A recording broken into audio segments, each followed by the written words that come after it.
Alhamdulillah Rabbil Alamin. Wassalatu wassalamu ala ashrafil anbiya wal mursalin wa ala alihi wa sahbihi ajma'in. Allahumma aftah lana qulubana talabil ilm warzuqna al-ikhlas fihi wa nashra bihi hatta ya'tiyana al-yaqin.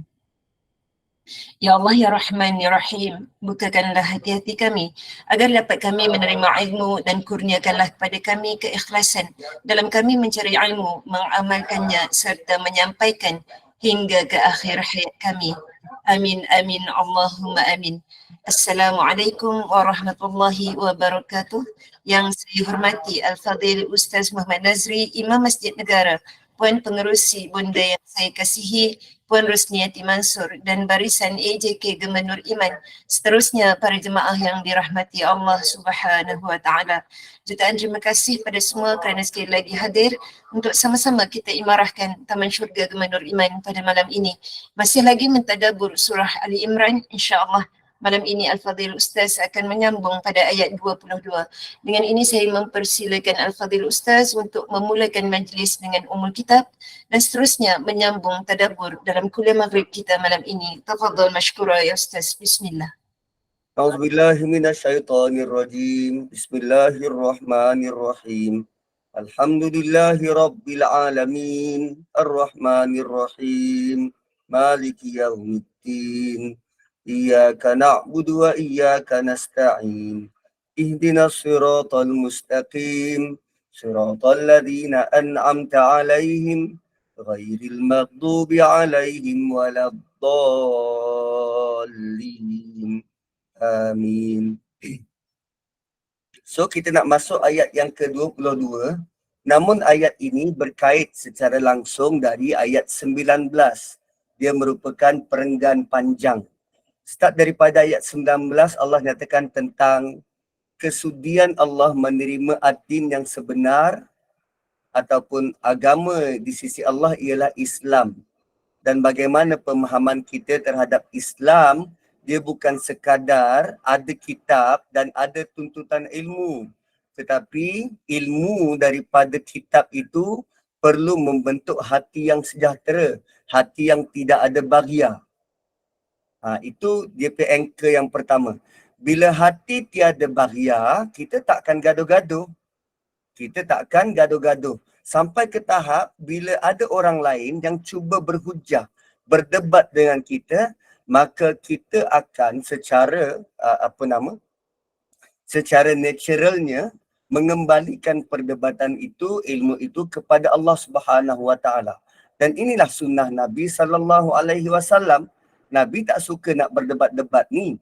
Nabi kembalikannya kepada Allah Subhanahu wa taala. Malah Nabi pula diarahkan, disuruh oleh Allah, waqul, sebut begini, lilladina utul kitab, bagi kepada orang-orang yang ada kitab, wal ummiyin, ataupun orang-orang yang tak tahu pengetahuan terhadap agama. Aslamtum, kamu sudah sejahtera, kamu dah selamat, kamu sudah Islam. Fa'in aslamu, kalau kamu sudah Islam, faqad ihtadau, dah tentu kamu dapat petunjuk. Akan tetapi wa in tawallau, kalau kamu berpaling, fa innama alaikal balagh, maka sesungguhnya kami hanya menyampaikan. Kalau kamu tak nak terima, tak apa, kami hanya menyampaikan. Wallahu basirum bil ibad.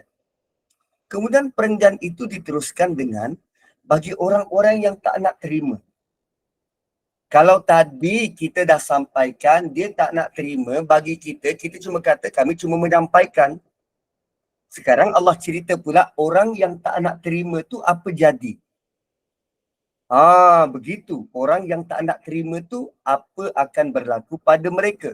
Bila dia melakukan penolakan berulang kali, ini fi'il mudhari' yakfurun, berulang kali tak nak terima. Setiap kali dia jumpa orang yang cuba untuk nasihat dia, dia tak nak terima. Setiap kali itulah, masuk kelas ini tak jadi, masuk kelas tu tak jadi.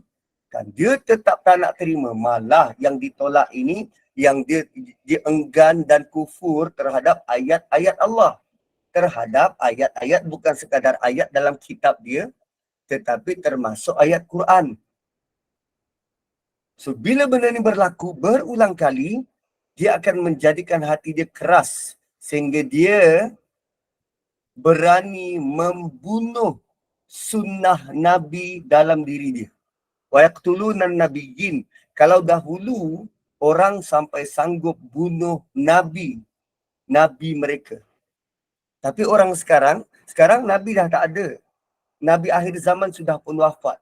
Apa maksud wa yaqtuluna nabiyyin? Sebarang sunnah nabi dia tak nak terima pun. Dia membunuh aktiviti sunnah itu bi ghairi haq, tanpa hujah yang betul, tanpa alasan yang benar.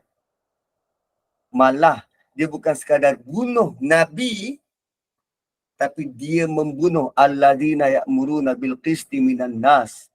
Dia bunuh orang-orang yang cuba bawa perdamaian, cuba bawa keseimbangan dalam masyarakat. Orang jenis macam ini, fabashirhum bi'adzabin alim. Beri mereka berita gembira bahawa mereka akan dapat azab yang pedih. Itu sahaja ke? Ulaika alladhina habitat a'maluhum.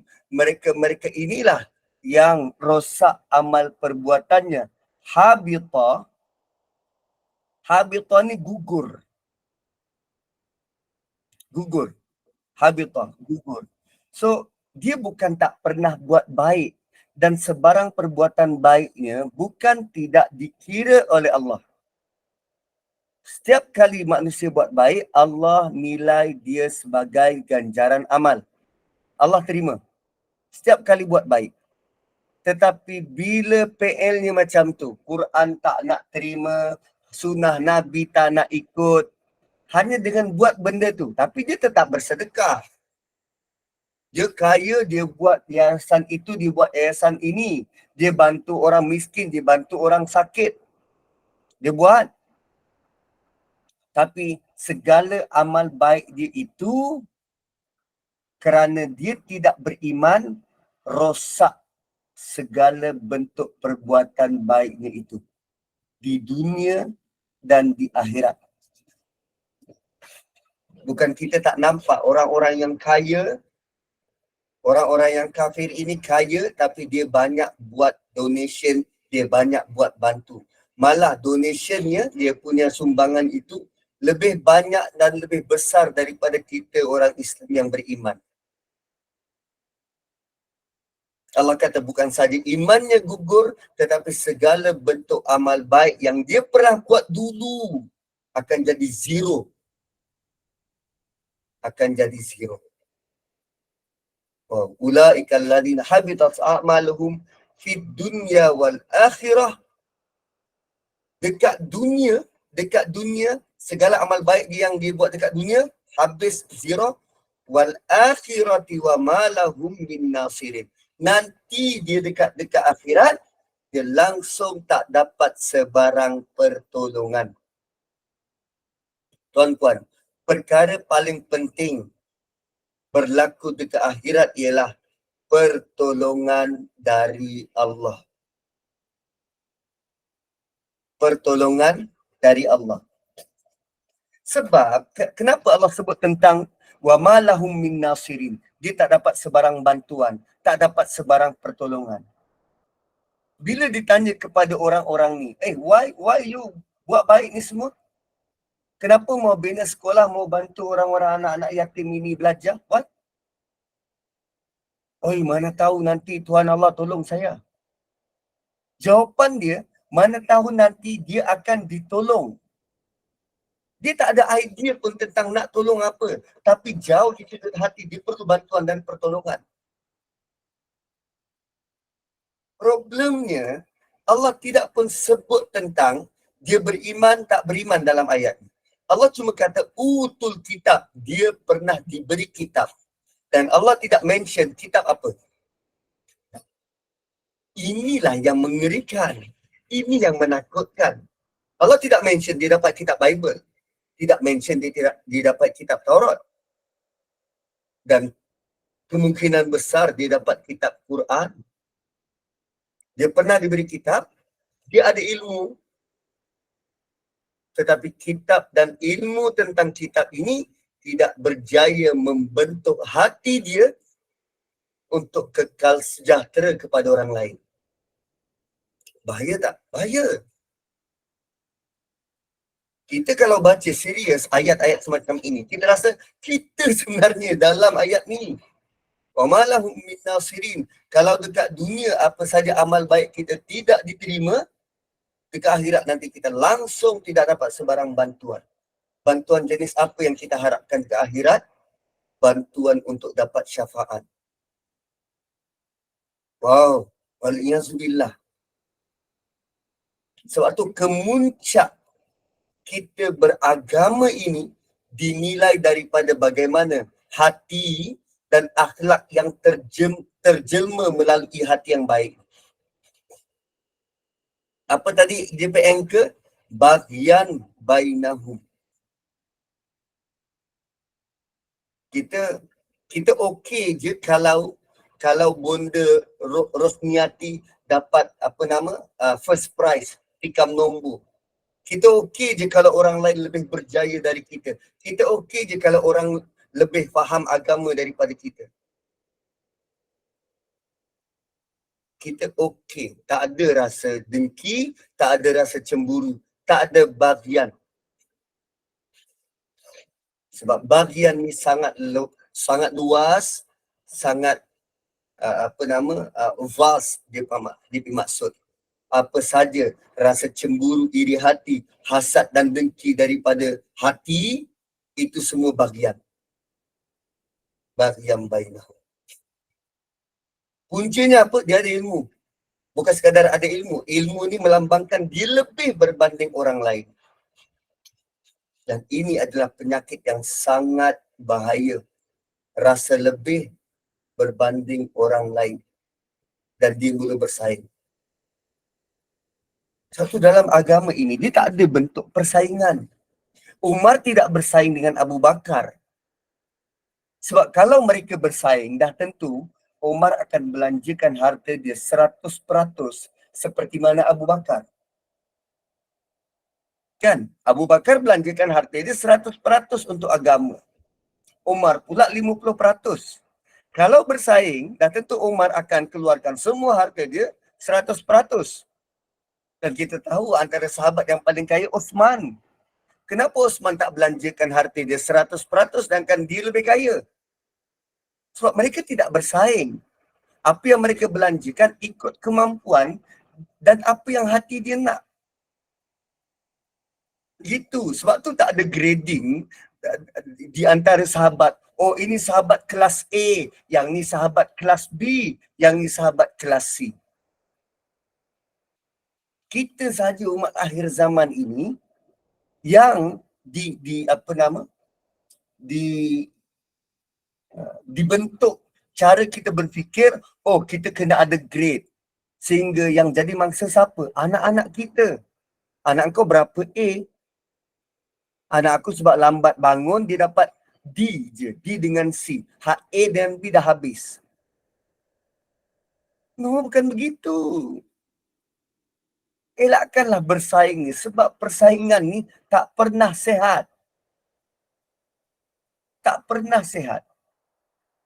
Malah dalam banyak ayat Quran, terutamanya ayat berkaitan dengan penerangan tentang manusia ini. Allah gambarkan kita ni macam buah-buah, macam sayur, macam rumput, macam tanaman. Mana mungkin kita boleh buat perbandingan antara buah apple dengan buah kurma?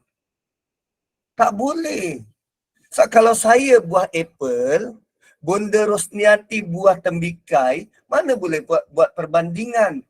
Nak buat perbandingan kena compare apple to apple. Satu tak mungkin boleh berlaku persaingan. Kita on our own. Tak gitu. Tapi menariknya, musuh kita paling utama akan menggunakan kad bagian ini. Akan menggunakan kad iri hati, kad nak bersaing, tak boleh tengok orang lebih ini. Ini yang dia akan timbulkan was-was. Dia akan bisik dalam hati kita supaya asyik tak puas hati dengan orang lain. Satu, Allah Subhanahu Wa Taala sebut modus operandi syaitan ini jelas dan nyata. Tapi sebab kita tidak melihat dari sudut pandang Quran, tidak mengemudi kehidupan kita dari sudut kacamata Quran, kita masih lagi tersasar dan samar-samar terhadap bagaimana syaitan berfungsi. Apa kaitan dia dalam hidup kita? Gitu. Jelaskan dengan sangat jelas. Kita yang tak perasan. Kemudian Allah beri lagi teguran seterusnya kepada ahli kitab terutamanya. Sebab ayat-ayat ini ditujukan langsung kepada ahli kitab. Menariknya, kita juga adalah ahli kitab Al-Quran. So, bila kitab sudah ada di tangan, apa yang kita nak? Apa respon kita terhadap kitab tu? Sama macam perangai mereka, atau kita perlu ada code of conduct yang baru, bagaimana kita nak berinteraksi dengan kitab yang berada di tangan kita. Sebut tentang kitab yang berada di tangan, dekat tangan saya ada satu kitab, namanya Nama-nama dan sifat-sifat Allah. Tuan-puan kalau ada ilmu tentang asma wa sifat, boleh baca kitab ni. Saya belum mula untuk baca, tapi saya berazam untuk baca dan habiskan kitab ni. Bagaimana ulama ini, Syekh Syekh Utsaimin, dia menjelaskan tentang ayat-ayat mutasyabih dalam Quran.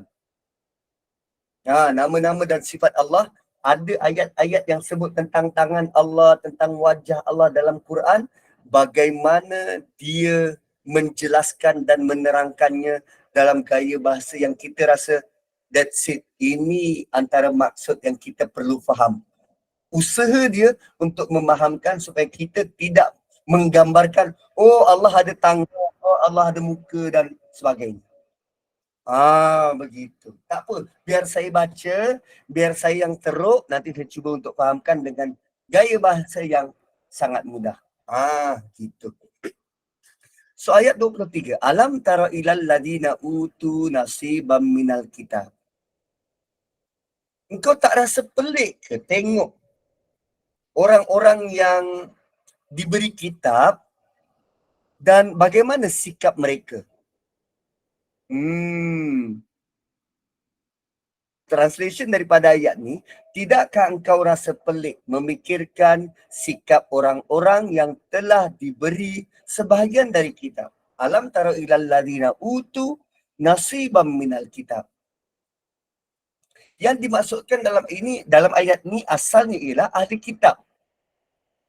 Dan ahli kitab ni telah diberikan a bit and pieces daripada maklumat tentang wahyu Allah. Mereka dah ada kitab dan mereka tahu sedikit maklumat daripada kitab tu. Perkataan yang Allah highlight ialah nasibah, a portion, sebahagian.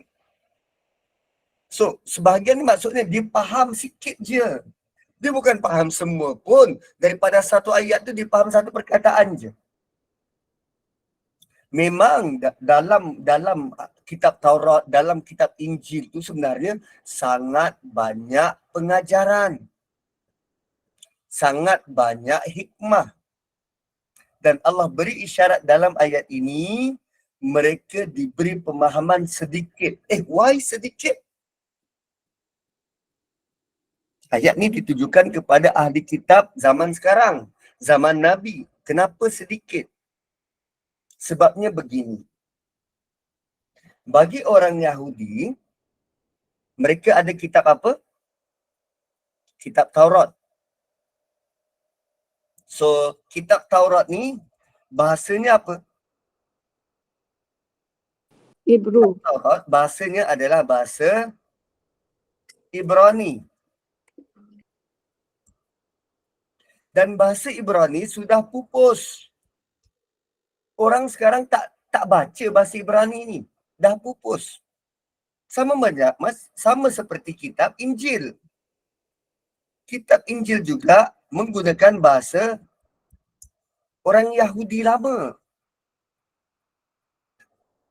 Kopi yang kita ada sekarang, dia sudah translate.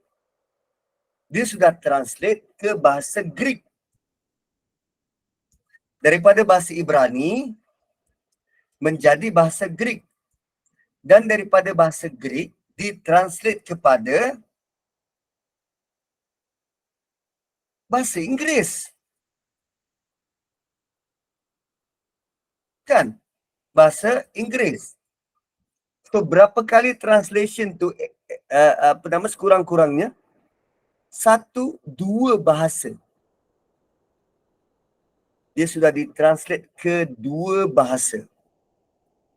Perlu diingat tuan-puan, kalau kita translate daripada bahasa asal, kita sudah hilang 50% manfaat maksud dari bahasa asal. Sekarang ni, dia sudah ditranslate sekurang-kurangnya 2 bahasa. Berapa peratus hilang? 50% pertama, kemudian dia hilang lagi 50% kedua. Apa yang kita ada sekarang ini, paling tinggi kita boleh dapat 1/4 daripada maksud asal. Dan sekarang Allah gambarkan 1/4 itu sebagai nasibah. Sebahagian je. Sebahagian sahaja. Dan bayangkan, Quran yang kita ada, Allah kata dia diturunkan dalam bahasa Arab. Bahasa Arab masih wujud sekarang, masih ada orang guna? Ya. Kita dapat maksudnya 100%. Kalau translate ke bahasa Melayu sekalipun, kita sekurang-kurangnya masih dapat maksudnya 50%. Wow. Sebab tu kalau orang tu kata, aku tak nak beriman dengan Quran, aku nak beriman dengan Taurat. Taurat yang mana? Aku nak beriman dengan Bible, dengan Injil. Injil yang mana? Bak datang Injil tu daripada bahasa asal ke? Atau yang sudah ditranslate? Kalau sudah ditranslate, dia sudah hilang 50% maksud asal. Engkau nak beriman dengan kitab yang kau hanya faham separuh, atau kami tawarkan Quran yang kau boleh faham 100%. Now you choose.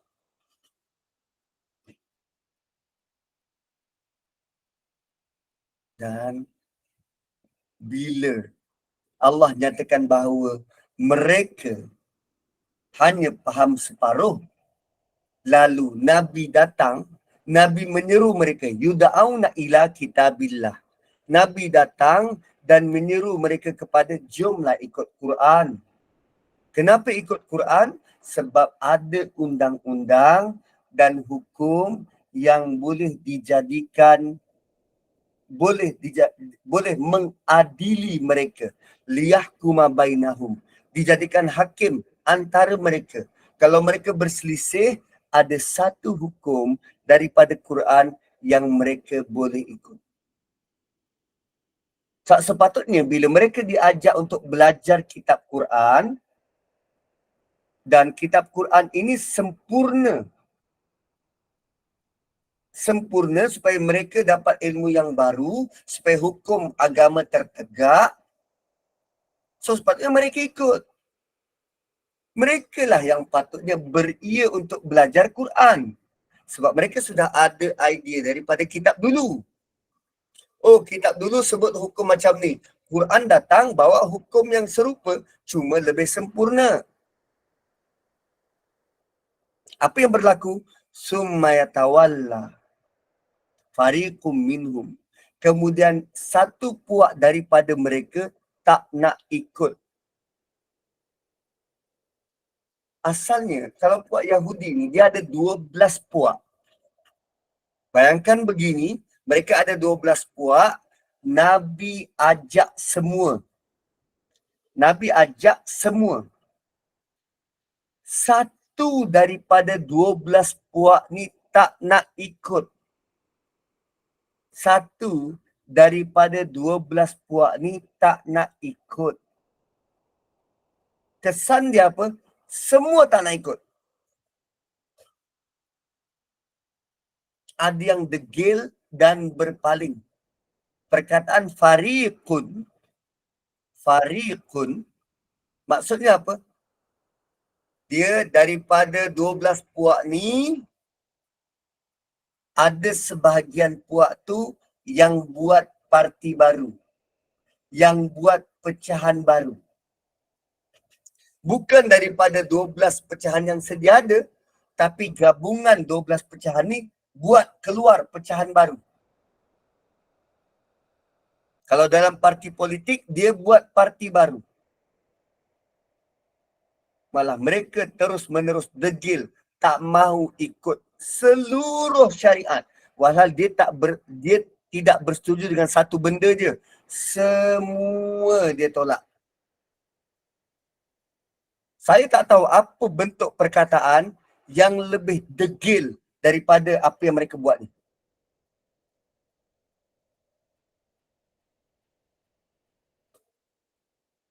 Diorang punya perangai ni luar biasa. Luar biasa degil. Dan perangai itu sebenarnya kita sedang warisi. Warisi macam mana? Dahlah kita tak tahu tentang Quran. Diajak belajar tak nak. Kan? Walhal kalau tanya sayang tak Quran? Sayang. Hari-hari baca. Malah punyalah sayang pada Quran, dia suruh anak dia hafal. Tapi bila kita nak ajak mereka, jomlah kita jadikan Quran sebagai kita punya perbendaharaan, kita punya sumber hukum dalam kehidupan. Kan? Kita ajak dia macam tu. Malah kita bagi tahu kalau perbuatan mereka, ada perbuatan mereka yang berlawanan dengan Quran. Tak terima. Sebab mereka punya target apa? Mereka hanya baca Quran. Tapi nak memahaminya, jauh sekali. Summa tawalla fariqum minhum wa hum mu'ridun. Bila ada yang berpaling, dah dia tak nak. Tak nak, mu'ridun, menolak. Mu'rid ni dalam bentuk macam mana? Dia bukan sahaja berpaling tak nak tengok, dia terus berlalu pergi. Itu mu'ridun. Ada tak kita nampak macam tu? Ada depan mata. So, rupanya ayat ini bukan hanya tuju kepada ahli kitab Injil dan Taurat, tetapi mereka yang dapat kitab Quran.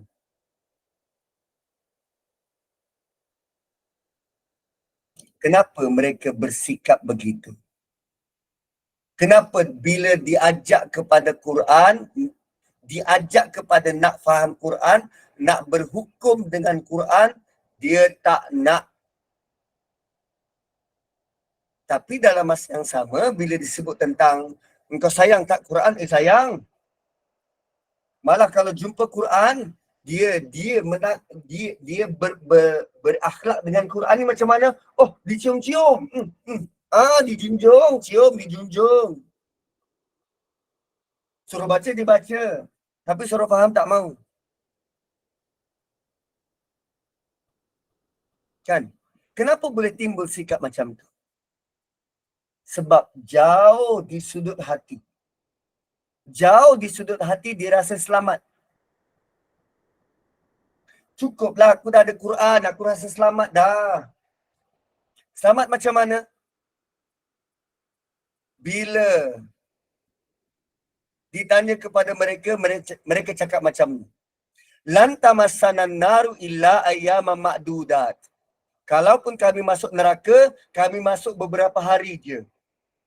Sebab kami dah beriman.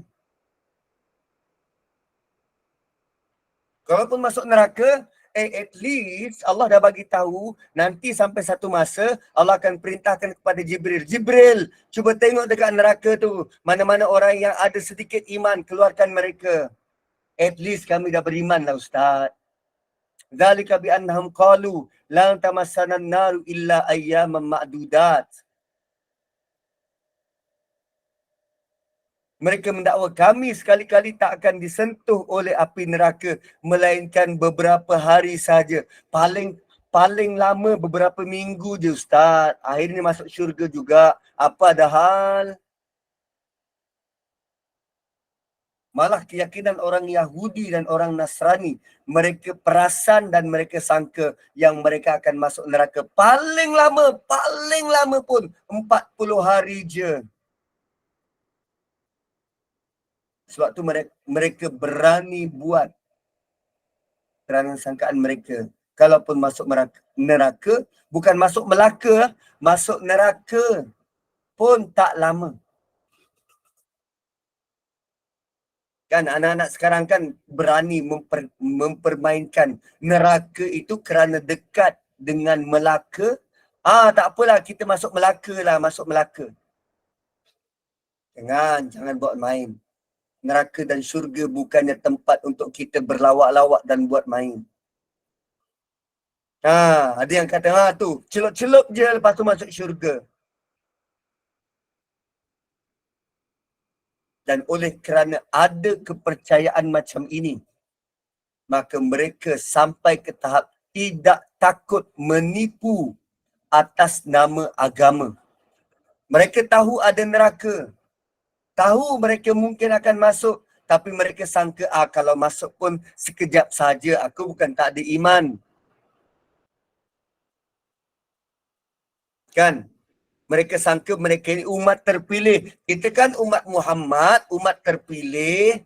Gambarannya macam apa? Macam seorang ayah. Takkan dia nak hukum anak dia lama-lama sangat. Kan anak kesayangan. Kan ini umat Nabi terakhir. Macam nikmat boleh dapat.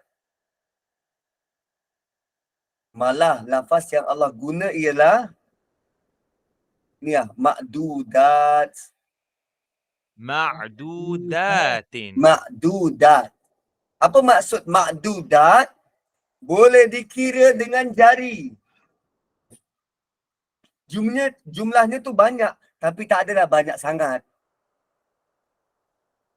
Jumlah yang tak banyak sangat. Ada jumlah tu banyak, adalah beberapa hari, tapi tak adalah banyak sangat. Ma'dudat. Malah ada satu ilmu dari ilmu nahu dalam bahasa Arab. Dalam surah Baqarah kalau kita lihat ayat 80, ada digunakan ma'dudat. Ayyamam ma'dudat. Kan? Dekat situ, maksudnya jumlahnya yang lebih banyak.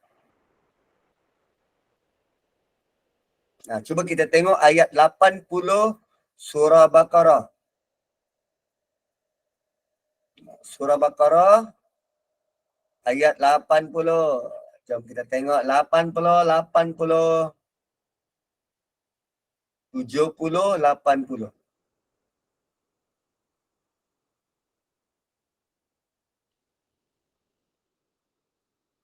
Faqalu lan tamassana an-naru illa ayyaman ma'dudah.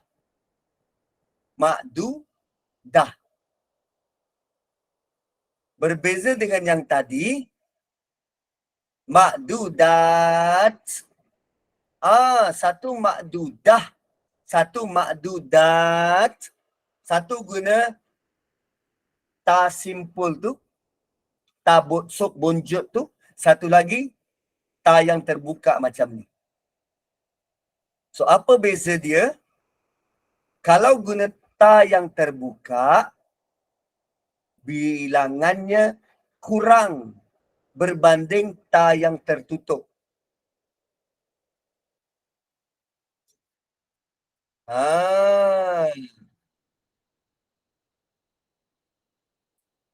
Ta yang terbuka jumlahnya kurang berbanding ta yang tertutup. Gambarkan macam ni je lah.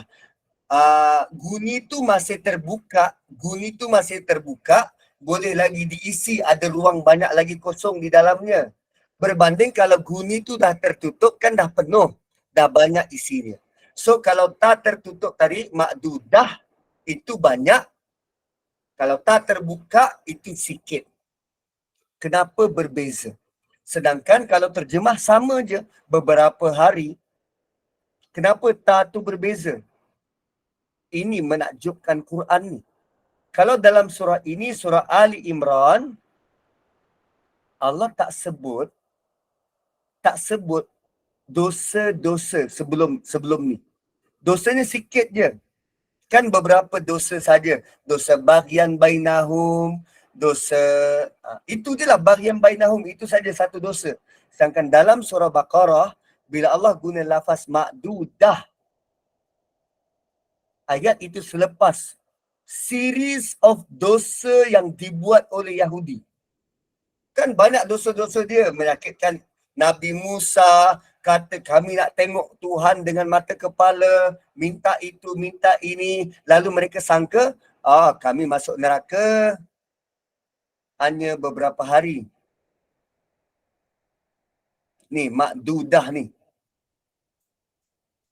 Hanya beberapa hari. Lan tamasadan naru illa ayyamam ma'dudah. Hanya beberapa hari. Berbanding dalam surah Ali Imran, ma'dudat. So di sana lebih banyak berbanding di sini. Begitu menakjubkan Quran, berbeza huruf. Kita dah tahu mana lebih banyak, mana yang kurang banyak. Hebat tak? Hebat. Allah sangat hebat. Kita je tak tahu.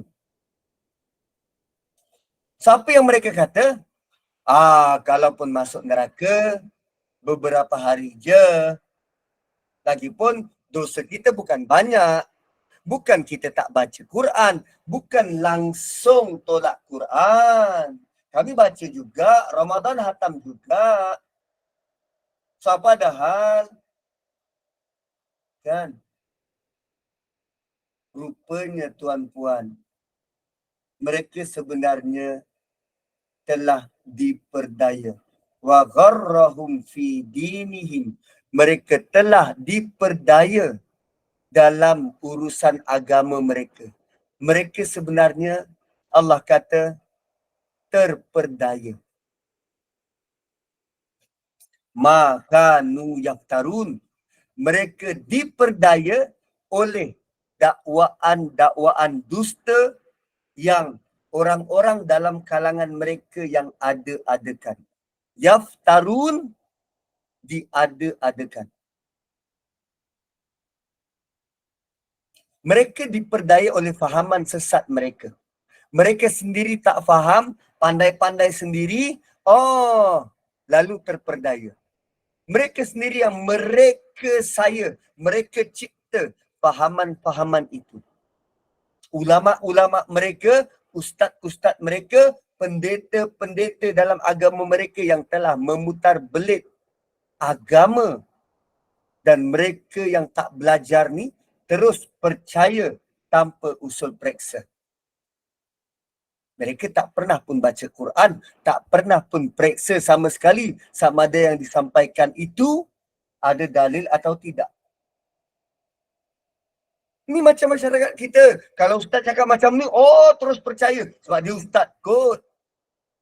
Suatu daripada awal kelas saya bagi tahu, saya cuma sampaikan, tuan-puan kena baca, kena clarify. Yang saya cakap ni bukannya benda wahyu, terus percaya bulat-bulat. No. Jangan terima bulat-bulat. Sebab kita ada akal.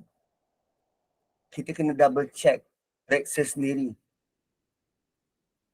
Jika tidak, apa beza kita dengan Bani Israel yang bulat-bulat percaya kepada pendeta mereka, percaya kepada rabai mereka? No. Kita sama-sama belajar, sama-sama nak faham Quran. Saya cuma guide, bawa, pandu dengan cara attempt, dengan keupayaan saya untuk memahami kalam ini. Tuan-puan perlu meneruskan journey ini. Boleh jadi apa yang tuan-puan dapat berbeza dengan apa yang saya dapat. Begitulah manusia, kalau dia tak berusaha untuk cari, akhirnya dia akan bawa fahaman yang salah, turun-temurun. Padahal tak ada dalil pun yang kata mereka akan kena azab sekejap sahaja. Habis itu yang perbualan Allah dengan Jibril tu, berapa lama? Berapa lama setelah semua masuk syurga, semua masuk neraka, Allah perintahkan Jibril untuk cari orang yang masih ada sekelumit iman. Berapa lama? 3 hari, 4 hari? Sebab tu bahaya tuan-puan. Bahaya. So, bila orang sudah ramai terima, orang cakap benda yang sama, dia sudah menjadi semacam fakta. Walhal asalnya tidak pun. So, masyarakat kita pun memahami benda yang sama. Apa mereka kata? Kalau masuk neraka, orang Muslim akhirnya akan masuk syurga, kan? Ya, dia satu sudut betul masuk neraka, akhirnya akan masuk syurga. Cuma nak tahu akhirnya tu bila. Suatu fahaman semacam ini menghilangkan rasa takut kita terhadap neraka. Akibatnya, ramai orang Islam yang selamba je tak takut buat dosa. Yakin benar dia masuk neraka tu sekejap. Soalan seterusnya ialah, siapa yang beri mereka janji, jaminan masuk neraka tu sekejap? Siapa bagi janji? Siapa bagi jaminan? Allah beri janji macam tu? Wow. Ini fahaman sangat bahaya. Punya bahaya kita menanggap buat dosa itu kecil. Tuan-puan, salah satu dosa besar ialah bila kita menanggap dosa itu sebagai kecil. Oh, jangan rasa dosa besar tu berzina, membunuh, derhaka pada mak bapak, mengumpat, itu saja. Tidak. Dosa besar ialah bila kita mula menganggap sebarang dosa sebagai kecil.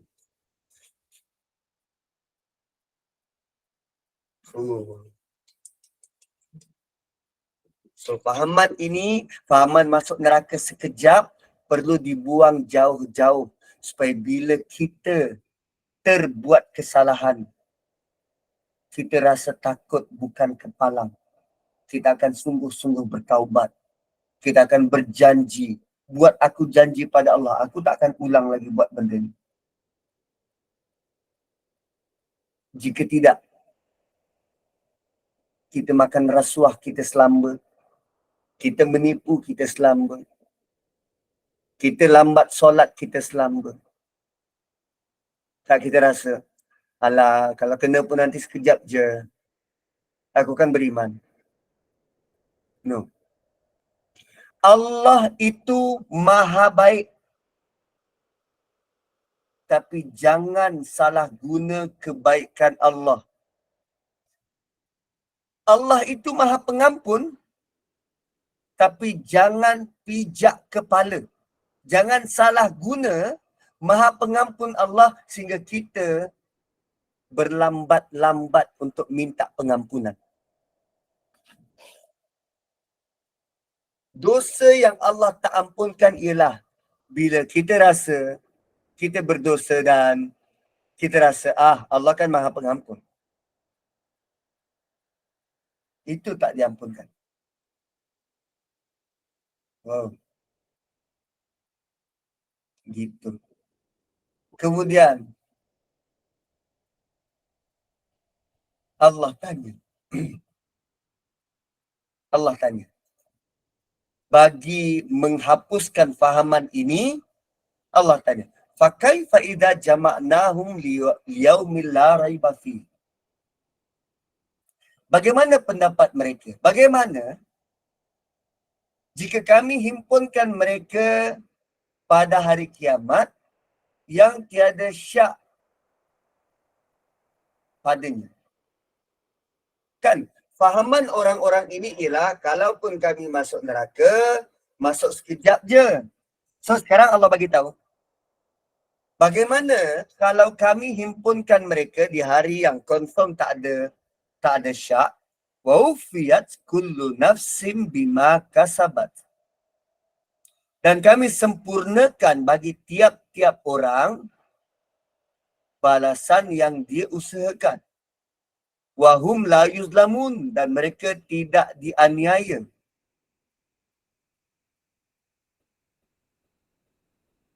Kan, mereka tidak dianiaya. Seolah-olah ayat ni menggambarkan begini. Kita ada satu tanggapan. Kita ada satu tanggapan bahawa kalau orang beriman akhirnya masuk syurga. Kalau orang beriman akhirnya masuk syurga. Sekarang Allah beri gambaran begini pula. Okey, kalau begitu aku akan betul-betul kira apa yang kau buat dan kau takkan dizalimi sedikit pun, dan kita tengok nanti engkau betul layak masuk syurga atau tidak.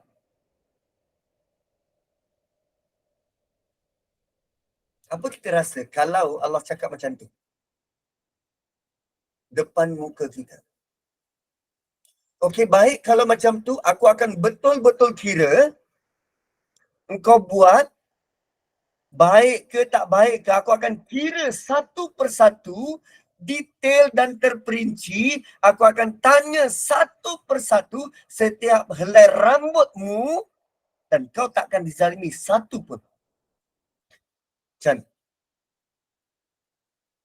sedangkan kita masuk syurga, tuan-puan, bukan kerana amal kita. Kita masuk syurga bukan kerana berapa banyak kita buat baik. Kita masuk syurga kerana rahmat Allah. Dan sekarang Allah kata, okey, aku kira terperinci satu persatu engkau buat dan kau layak tak masuk syurga.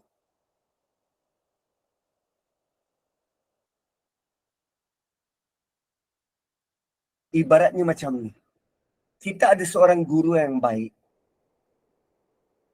Dan kita tahu guru kita ni memang pemurah markah. Memang pemurah markah. Selalunya soalan yang diberi soalan bentuk subjektif. Dan cikgu kita ni tak pernah pun kira pasal grammar. Asal ada CP-CP jawapan tu, bolehlah lulus. Dikira, dibagi markah juga. Katalah dia tanya rukun iman. Okay? Dia tanya rukun iman. Kita jawab rukun iman ada 6. Tapi jawapan kita tu bukan percaya kepada Allah. Tidak. Jawapan kita tu Allah, malaikat, kitab. Kita tak buat ayat lengkap pun. Tapi cikgu tetap beri markah penuh. Cikgu tetap beri markah penuh. Sampailah ke satu hari, kita benar-benar take for granted, menyinggung perasaan cikgu. Alah, kan? Kita cakap macam ni waktu rehat, waktu sebelum final. Alah, kau jawab je. Kau jawab asal boleh je. Cikgu bukan apa pun. Cikgu kan baik. Akhirnya lulus juga. Engkau jawab ke tak jawab ke, cikgu bagi lulus juga. Dan waktu kita cakap macam tu, cikgu tu lalu. Bukankah perkataan kita tu benar-benar mencabar si cikgu? Tak gitu?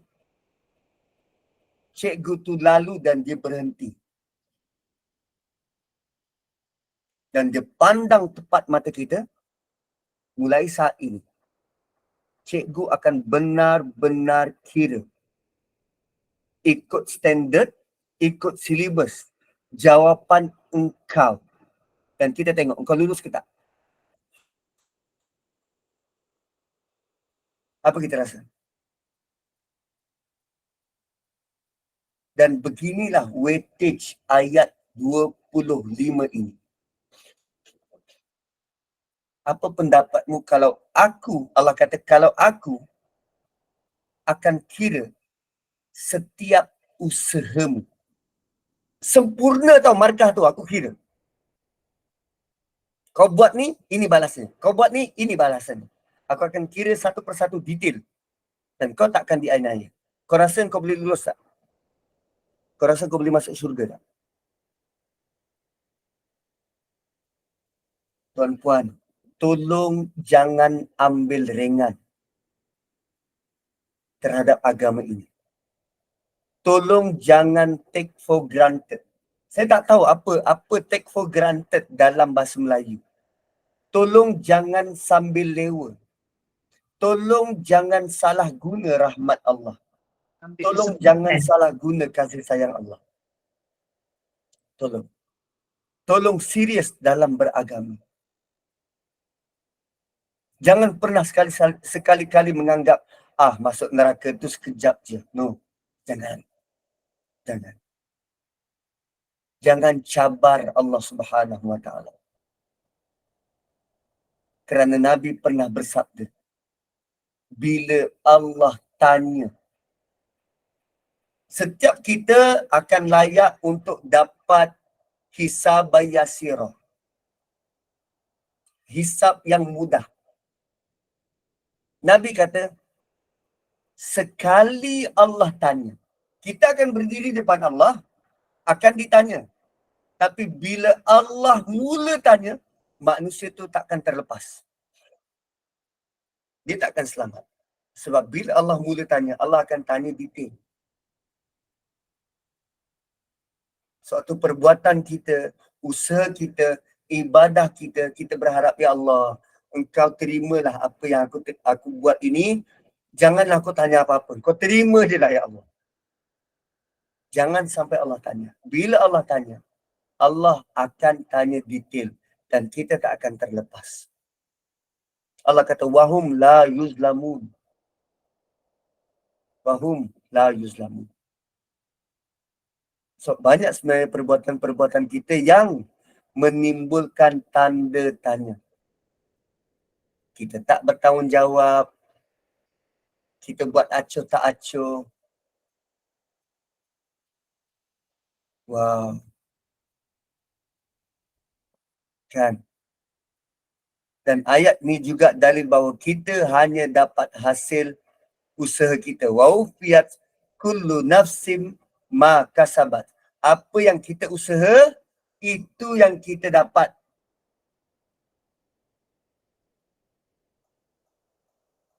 Maksudnya apa?